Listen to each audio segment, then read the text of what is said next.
이사야 10장 5절에서 19절 말씀. 아수르 사람은 화 있을진저 그는 내 진노의 막대기요 그 손에 몽둥이는 내 분노라.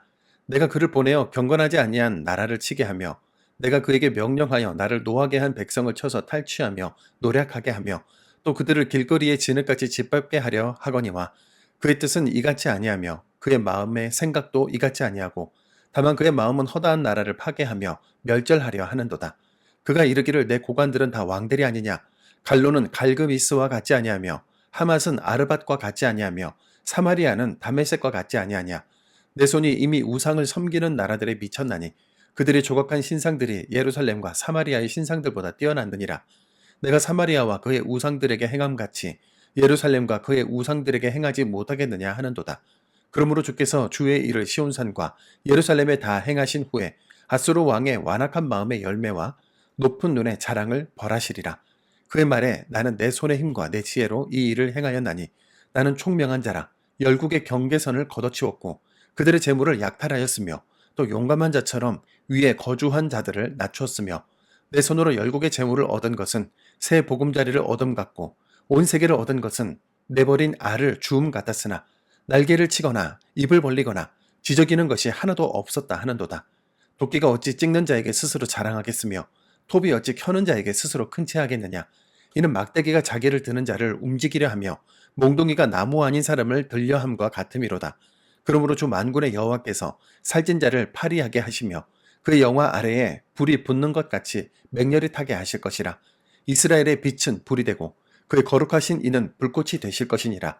하루 사이에 그의 가시와 찔레가 소멸되며 그의 숲과 기름진 밭의 영광이 전부 소멸되리니 병자가 점점 쇠약하여 감 같을 것이라. 그의 숲에 남은 나무의 수가 희소하여 아이라도 등이 계수할 수 있으리라. 아멘. 오늘 본문은 특이합니다. 지금까지 이사야는 남유다와 북이스라엘을 향해 화 있을진저를 선포해 왔는데 오늘은 이방 나라 아수르를 향해 선포합니다. 그런데 이 말씀을 듣고 있는 청중은 아수르 사람들이 아니라 남유다 백성들인데요.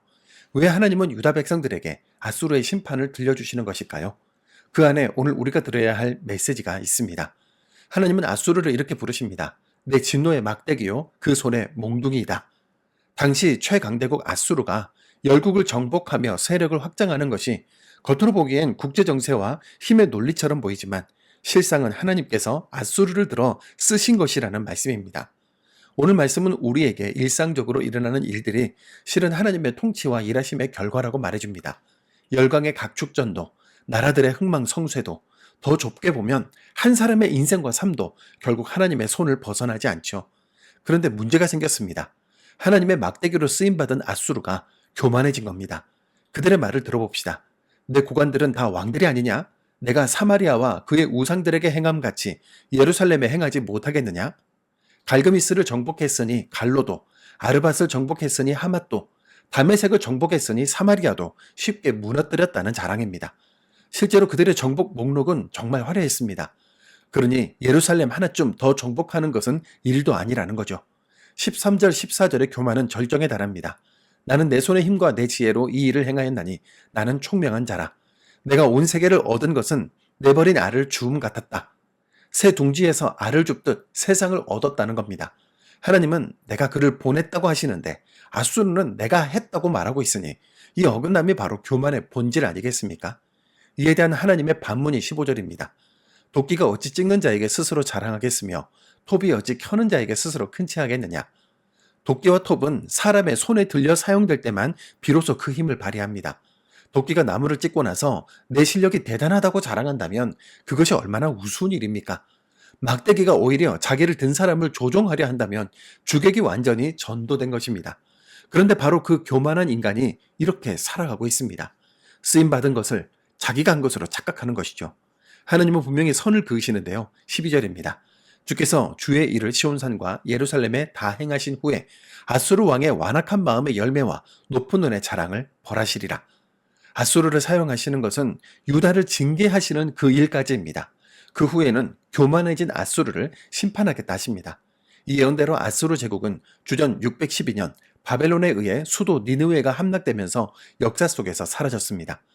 성경은 우리를 청지기라고 부르죠. 5달란트도 2달란트도 모두 주인이 맡기신 것입니다. 내 재능, 내 재물, 내 시간, 내 건강, 내가 이룬 성취까지 하나님께 받지 않은 것이 하나도 없습니다. 바울도 같은 말을 했죠.